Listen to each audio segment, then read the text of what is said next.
Lanjut belajar membuat aplikasi di Microsoft 365 menggunakan Power Apps, dan kali ini kita akan belajar mengenai bagaimana kita bisa membuat aplikasi invoicing dan mengutilisasi data customer yang kita buat di video sebelumnya. Sebelum itu, jangan lupa ada subscribe ke channel ini untuk Anda bisa mendapatkan notifikasi ketika ada video-video baru dari channel ini. Udah? Oke.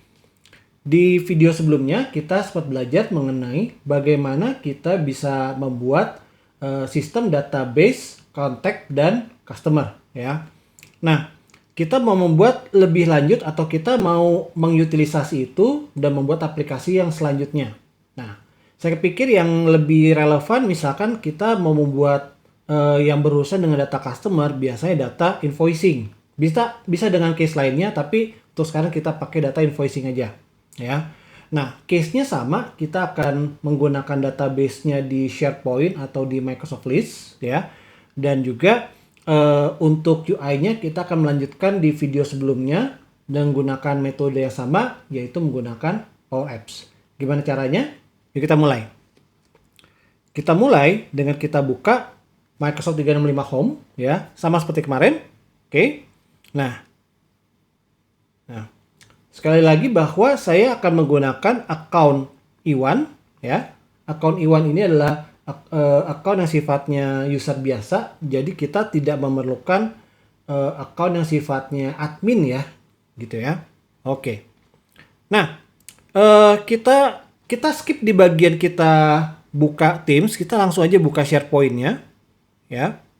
Karena kita kan tadi nyimpen datanya di SharePoint ya atau Microsoft List. Oke.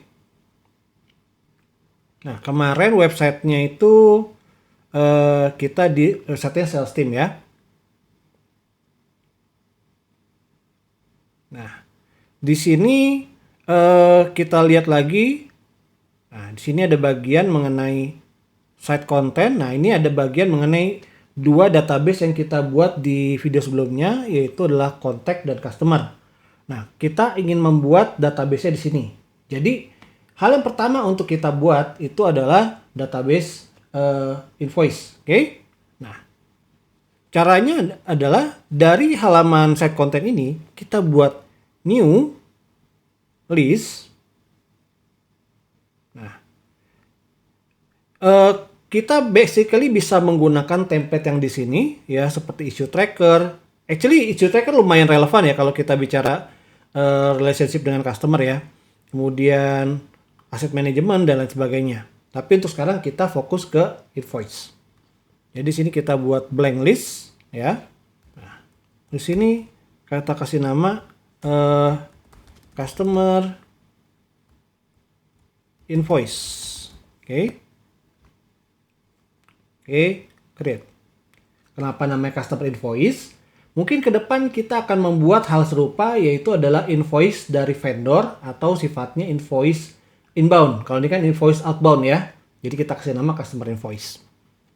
Nah, dari sini kita mulai dengan tentu saja merename hal yang sudah ada, yaitu adalah title ya. By default dia membuat beberapa kolom, yaitu adalah title, ID, nggak dimunculin di sini, kemudian ada name siapa yang create dan kapan di create ya, juga name siapa yang edit dan kapan diedit. Nah, saya akan mengedit yang title ini ya, kita ubah kolom setting, rename, oke. Ulang di sini, nah ini dia, rename, kita kasih number, oke.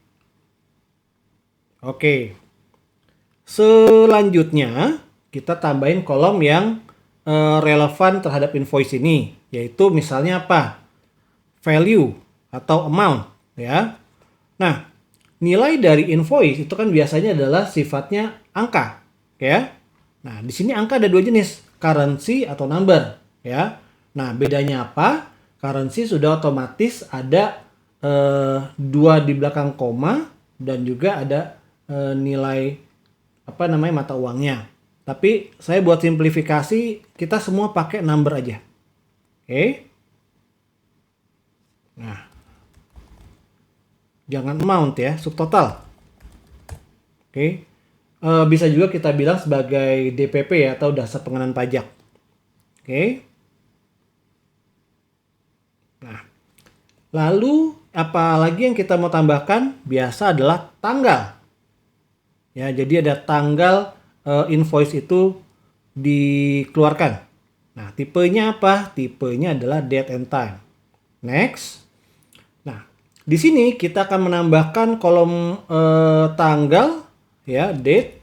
Nah, ada pilihan untuk kita menambahkan waktu. Tapi kan kalau perspektif invoice itu dia nggak terlalu peduli jam berapa dikeluarkan ketika dia diterbitkan ya. Yang penting adalah tanggal berapa. Jadi kita nggak include waktunya. Biarin aja. Oke, save.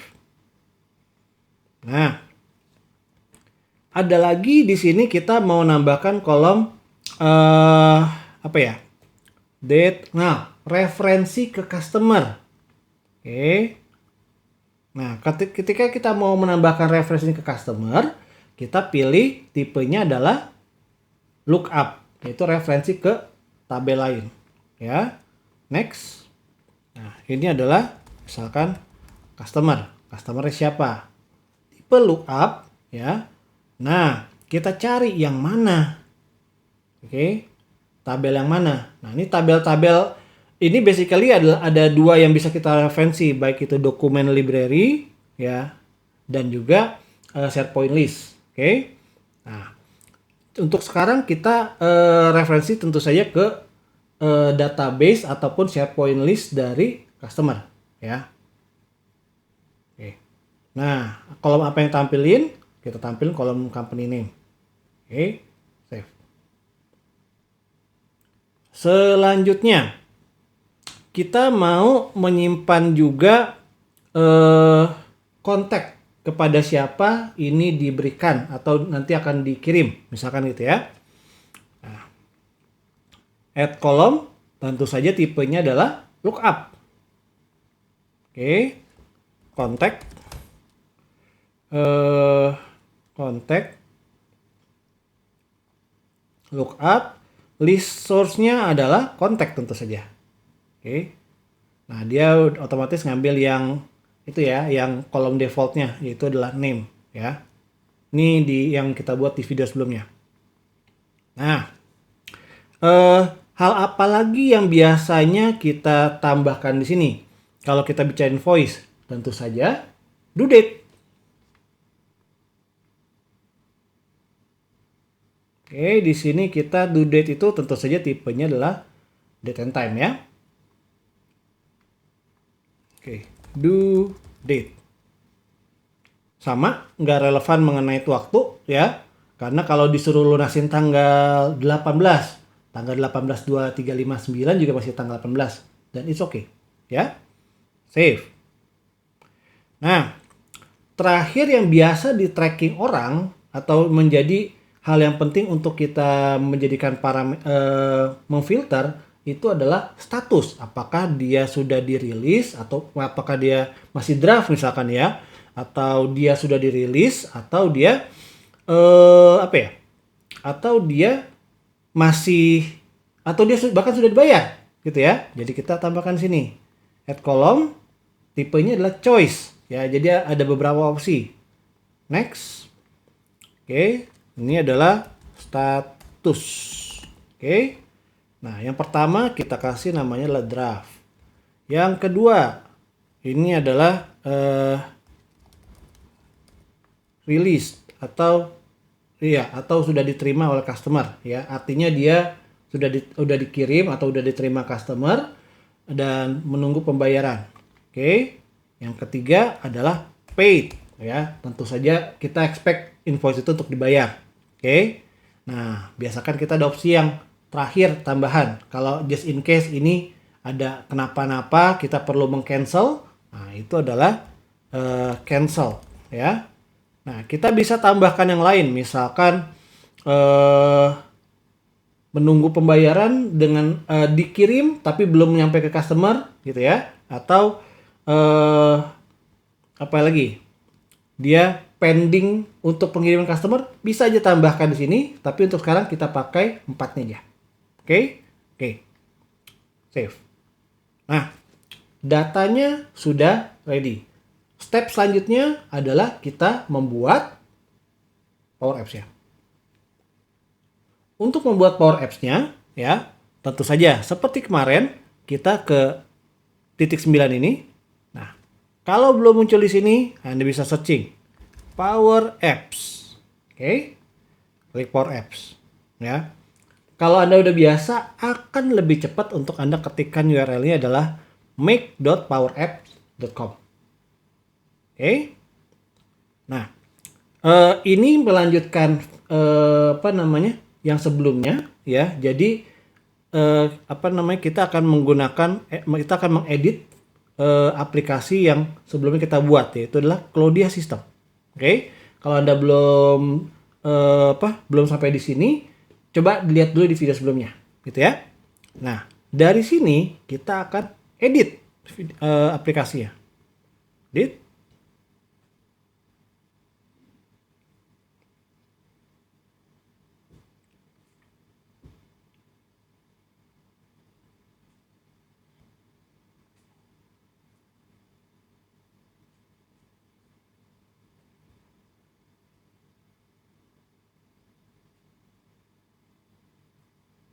Oke. Aplikasi udah berjalan ya. Nah, kita perlu ini kan masih berfokus kepada database customer. Kita perlu ada navigasi ke invoicing page. Oke. Atau bahkan kalau kita bicara mengenai sistem, biasanya data customer itu bukan sesuatu yang ada di halaman depan. Dia ada di halaman ya agak samping-samping gitu ya. Jadi kita buat page yang baru dulu. Ya. Kita buat page yang baru. New screen. Kita pakai yang blank screen. Nah, di sini kita pakai adalah invoice list screen. Oke. Nah, biar gampang kita pakai template yang ini headernya. Oke. Cuma ada 2, icon dan label. Kita copy aja, paste ke sini. Nah, oke. Nah, kita punya beberapa page di sini. Oke. Page atau kita ntar dulu aja ya. Sekarang kita mau fokus bagaimana kita mau menampilkan data invoice. Oke. Nah, di sini kita insert. Oke. Kita insert sesuatu yang sifatnya menampilkan list di database. Nah, dia biasa berada di grup layout. Nah, kita bisa menggunakan blank gallery, ya. Kemudian bisa menggunakan kontainer dan lain sebagainya, ya. Tapi saya paling suka menggunakan adalah data table, ya. Kenapa? Karena supaya tampilannya jadi kayak gini. Oke, supaya tampilannya jadi kayak gini. Oke. Anda bisa menggunakan layout yang lain, tapi saya untuk sekarang pakai yang data table. Oke. Nah, dari data table ini, ya, kita tambahkan dulu atau kita rapi dulu ya, bentar. Dari data table ini kita perlu ada data source untuk yang ditampilkan, ya. Memang masih kosong ya di tabelnya, tapi kita perlu referensi dulu ke tabel yang mana. Nah, kita tahunya dari mana? Kita lihat di navigasi kiri ini. Data. Nah, di sini ada add data. Di sini ada 2 tabel atau 2 SharePoint list yang kita sudah tambahkan, yaitu adalah kontak dan customer. Itu kita buat di video sebelumnya. Nah, sekarang kan kita mau menambahkan SharePoint list yang kita buat di video ini.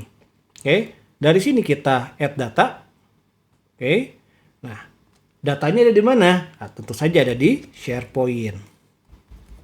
Oke. Nah, fun fact di sini adalah Anda lihat ada logo diamond, ya.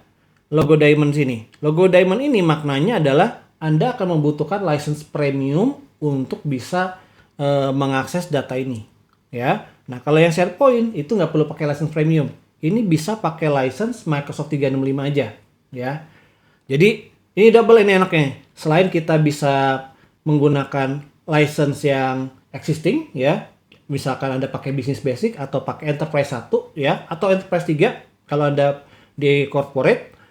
Nah, kita juga nggak perlu nggak perlu login admin. Jadi basically ini adalah konsep citizen developer. Everybody in the company bisa membuat aplikasi ini, gitu ya. Nggak perlu admin, nggak perlu license tambahan. Oke, lanjut di sini ya. Di SharePoint-nya kita ambil, sudah ada connection-nya. Kita menggunakan account Iwan. Nah, di sini kita masuk ke sales team. Oke. SharePoint sales team tadi kita sudah buat customer invoice. Connect. Oke. Nah, connection ke database customer invoice sudah kelar. Balik ke tab ya bagian review. Nah, kita balik fokus di bagian apa ini namanya tadi data table. Nah, kita pilih customer invoice. Door. Nah, dia akan langsung ngambil struktur customer invoice. Gitu ya. Nah, ada yang agak mengganggu di sini adalah ada logo silang ini. Kenapa? Karena dia ambil semua yang ada di struktur. Sedangkan di SharePoint list biasa attachment itu bukan sesuatu yang ditampilkan pada dalam bentuk tabel. Gitu ya. Jadi kita remove aja dulu. Kita pilih field ya. Nah, di sini apa yang akan kita tampilkan? Oke. Title masih ke bawah, kita biarin aja. Subtotal biarin aja. Tapi yang penting itu adalah customer, biasa urutannya gini, title atau number ya. Kemudian customernya siapa. Kemudian status. Kemudian date ya. Kontak kita nggak biasa munculin di sebuah list ini. Attachment kita remove. Oke, due date kita biarkan. Oke. Atau kita taruh di due date agak depan, jadi kelihatan date dan due date-nya ya. Oke. Nah, dari sini kita rename dulu data table-nya. Jadi customer invoice data table. Oke. Nah, ini juga semestinya screen-nya bukan cuma invoice screen. Ya, invoice list, tapi customer invoice list. Oke. Nah, ada list, tentu saja ada form, ya. Nah, kita tambahkan dulu di sini satu screen blank. Oke. Sama seperti tadi, kita copy paste, ya. Di sini ada headernya aja yang kita copy paste, atau kita copy paste yang di sini, yang dari kontak ya. Nah, kalau dia sistem dan iconnya, oke. Kita copy. Kemudian kita di screen 2 ini kita paste. Oke. Nah. Kemudian kita kasih nama rename. Customer invoice info screen. Oke. Nah, kenapa lebih enak copy paste aja?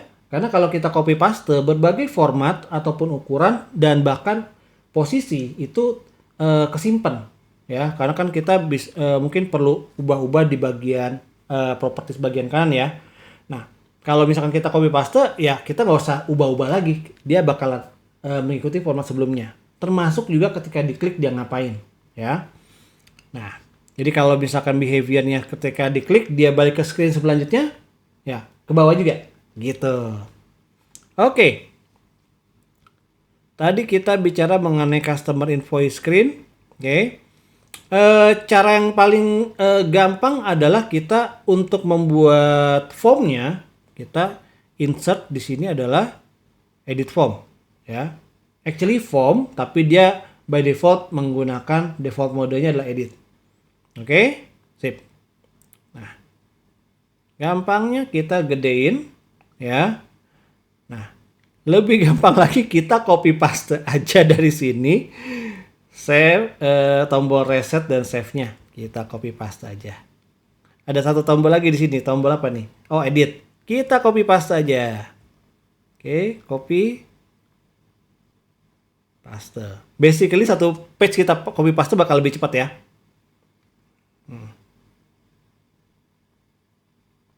Nah, tadi kita udah bikin form ya, kita rename dulu. Customer invoice form. Oke. Nah, dari sini kita connect ke data source-nya, ya. Itu adalah customer invoice. Oke.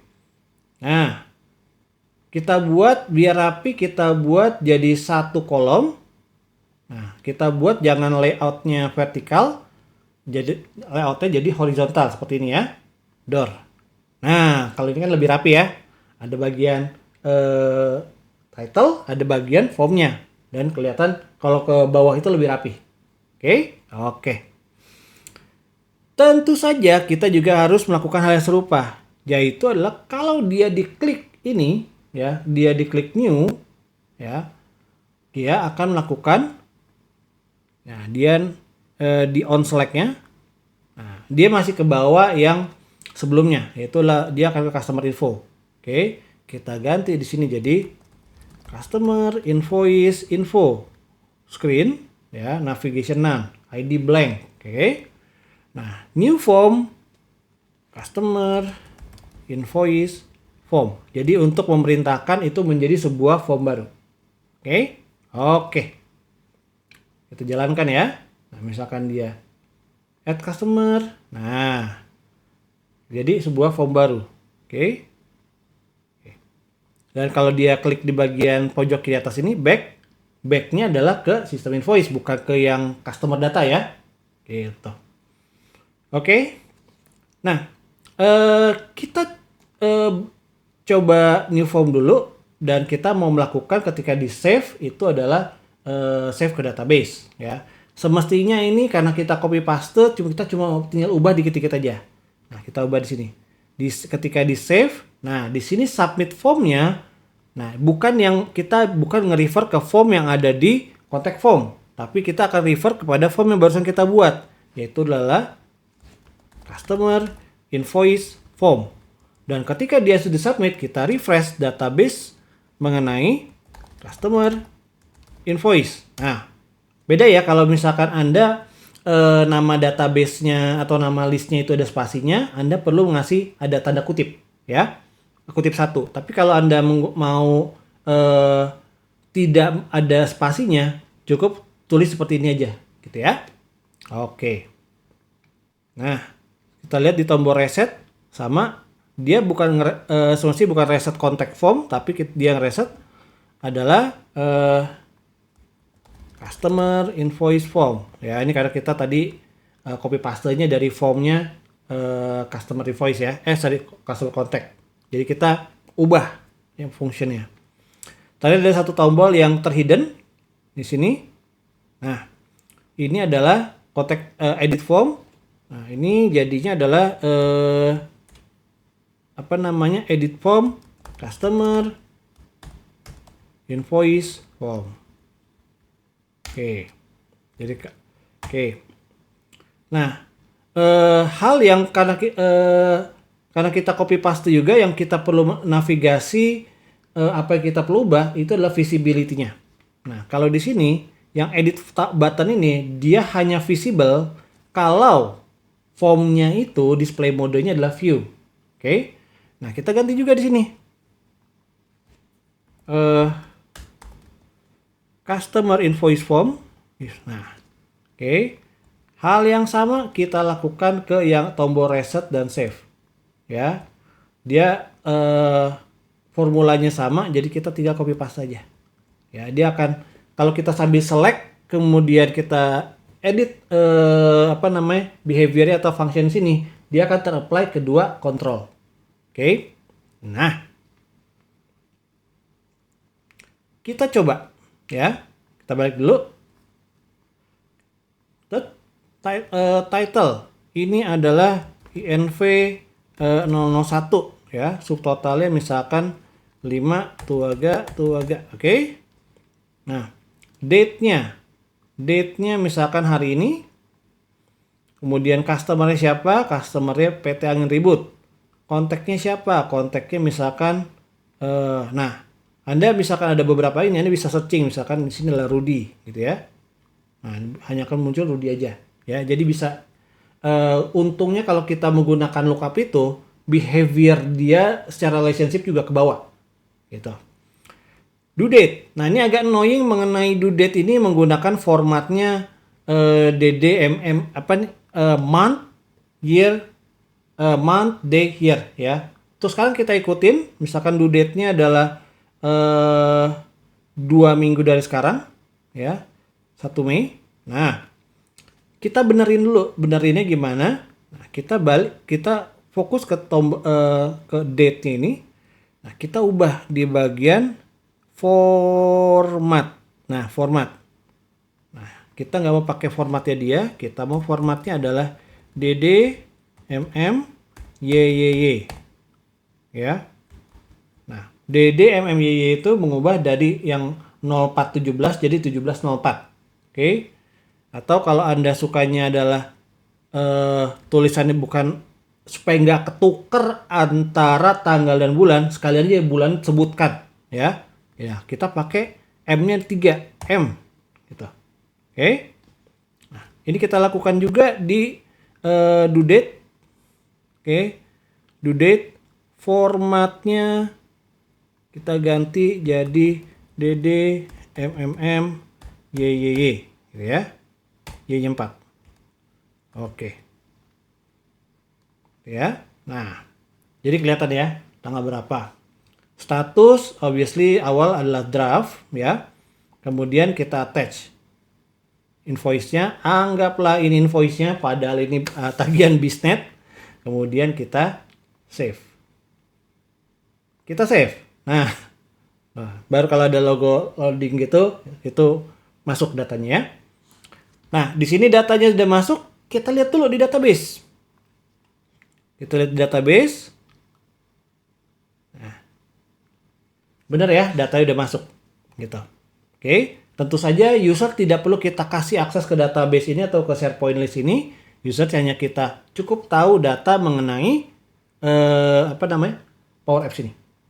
Nah, selanjutnya gimana kalau saya mau view? Tentu saja kita lakukan. Nah, di bagian title ini ya, kolom title ini kita jadikan dia hyperlink. Ketika dia diklik, dia akan ke formnya. Ya, nah gimana caranya? Gampangnya adalah kita copy paste aja. Kalau ini kan yang plus behaviornya adalah behaviornya itu adalah membuat baru ya. Sedangkan kita mau behaviornya kalau diklik yang ke invoice item itu memview ya dengan parameter ID di sini. Nah, yang kita lakukan kita copy paste fungsi ini. Nah, kita ganti.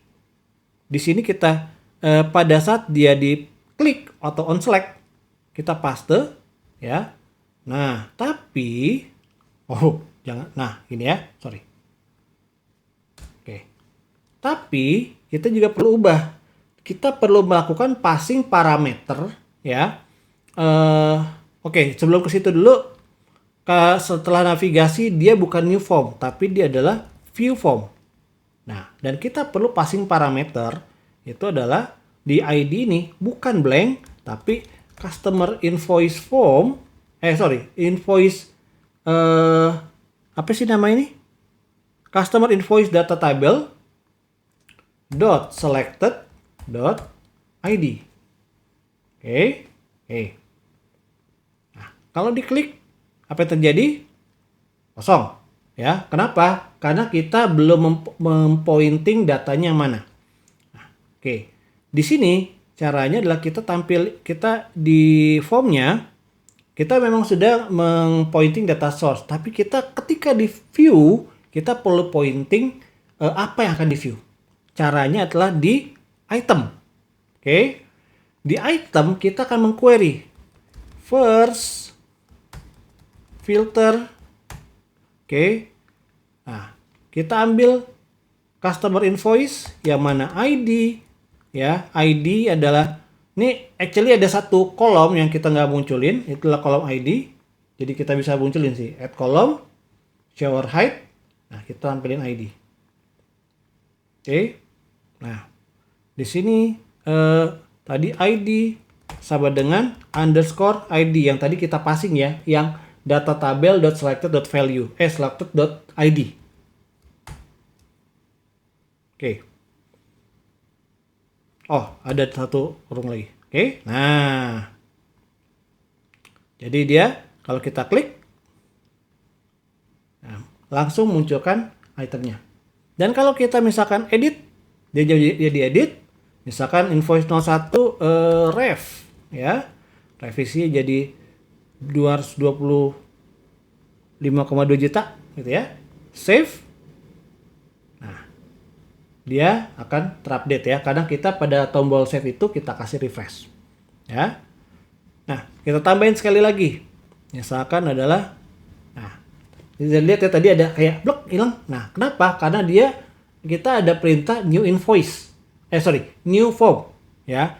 Nah, itu yang membuat posisi dari view atau hasil form yang lama itu ke reset, ya. Karena kita kasih perintah new form. Nah, di sini misalkan adalah invoice 002, ya. Subtotalnya misalkan 3. Oke. Date-nya anggaplah udah lama, gitu ya. Semestinya nggak boleh sih, karena kan nomor satunya adalah hari ini. Tapi ya udah.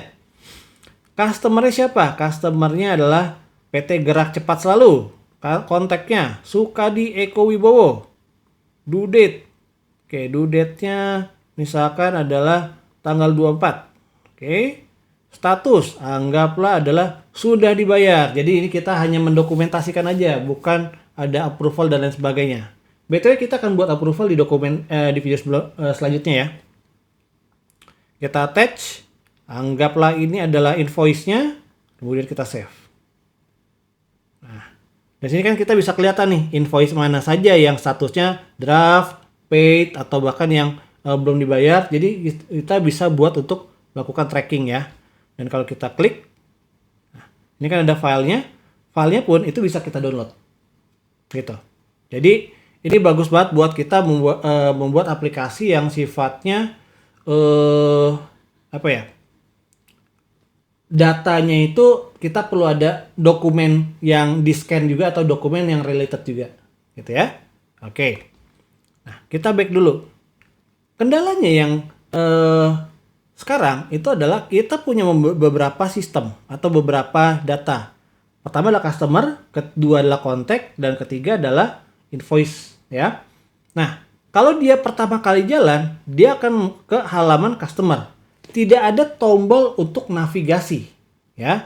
Oleh karena itu, kita perlu ada semacam kayak navigasi, membuat navigasi dari halaman customer ke halaman ke halaman customer invoice. Tentu saja paling gampang kita insert itu icon, ya. Untuk customer kita kasih add person, ya. Nah, ini actually adalah add user tapi nggak apa-apa, kita anggap ini seperti icon person atau customer. Kemudian kita insert lagi kalau misalkan invoice dokumen ada nggak? Add dokumen. Ya, tapi mirip ini nih. Nah, ini aja nih, ini bagus nih. Oke. Nah, seperti halnya tadi, ya.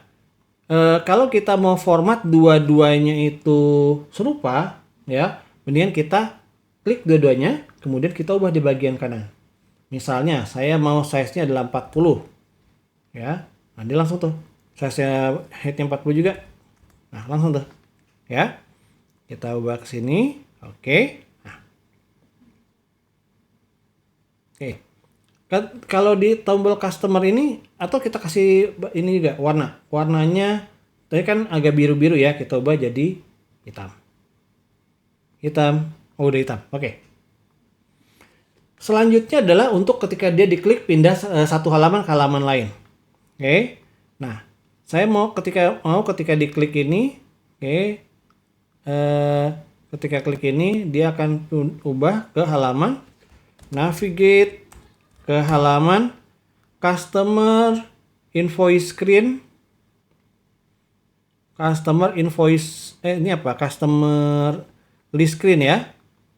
Oke. Nah, dia nggak bisa cuma satu, harus ada transisinya. Bisa nggak ya? Bisa. Oke, kita nggak usah pikir mengenai navigasi, yang penting nggak perlu mikirin mengenai transisi, yang penting pindah halaman. ya. Dan yang kedua, ketika diklik di sini, itu adalah navigate ke halaman customer invoice list screen. Ya. Nah, seperti yang tadi juga, itu adalah kita dari sini dan sini. Oke, kita copy aja di halaman customer invoice list screen. Oke, copy aja. Nah, nggak rapi ya udahlah, kita biarin untuk sekarang dulu. Jadi kalau aplikasinya berjalan, ya. Nah ini kan berjalan, pertama akan running gini. Dia mau pindah ke halaman invoice, nah ini invoice. Pindah halaman customer, ini halaman customer, ya. Nah, oke, nggak rapi-rapi dikit, ya nanti kapan-kapan kita rapin lah, gitu. Nah, selanjutnya adalah agak aneh sistem ini kalau dimulai dari halaman list customer. Kita prefer munculnya adalah invoice, ya. Jadi kita perlu setting ketika aplikasi berjalan itu langsung halaman invoice, bukan ke halaman si customer list. Nah, caranya adalah kita ke bagian app. Nah, start screen-nya kita pilih itu adalah customer invoice list screen. Ya. Nah, kemudian kita save, kita sudah selesai dengan aplikasinya, kita publish. Oke, dia mungkin akan butuh waktu 1 atau 2 menit sampai dengan aplikasi ini bisa dipakai oleh customer. Oke, nah bagaimana experience dari user ya bukan customer ya. Kalau kita back, experience-nya gimana? Mereka kan tadi udah kita share linknya ya. Nah, experience-nya kayak kurang lebih akan seperti ini. Start. Nah, kalau Nah ini karena tadi kita kan baru mempublish update. Awalnya bentuknya seperti ini nih. Bentuknya seperti ini. Nah, ketika kita sudah mempublish new update, ketika di refresh, ya akan muncul. Nah seperti ini. Udah ada ikonnya ya. Muncul di halaman invoice, kemudian ke halaman customer, ya. Nah nanti kapan-kapan kita rapin lah. Oke. Kemudian ketika kita add invoice, title, misalkan INV 003 ya, subtotal misalkan 1 tuaga, oke. Date-nya misalkan hari Senin kemarin. Kemudian customer-nya misalkan ini, kontaknya misalkan adalah ini ya, due date-nya misalkan adalah 2 minggu kemudian. Oke, statusnya misalkan adalah rilis artinya belum dibayar ya, udah dikirim atau dibayar. Oke, kemudian kita save. Anggaplah ini invoice-nya ya. Nah, jadi kan kita enak bisa melihat list invoice-nya seperti apa. Kita bisa lihat juga statusnya, gitu ya. Ataupun juga kita bisa edit. Nah, tinggal kita edit aja sini. Oke, dan ini bisa menjadi sebuah proper database system untuk customer invoice kita. Oke, itu tadi bagaimana kita bisa membuat aplikasi customer invoice yang datanya ada di Microsoft 365 atau di SharePoint list ya, yang kita melanjutkan dari video sebelumnya.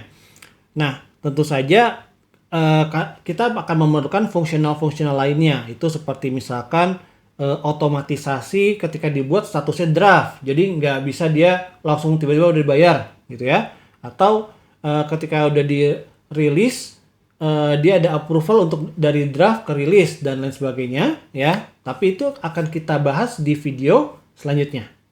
Untuk sekarang itu dulu.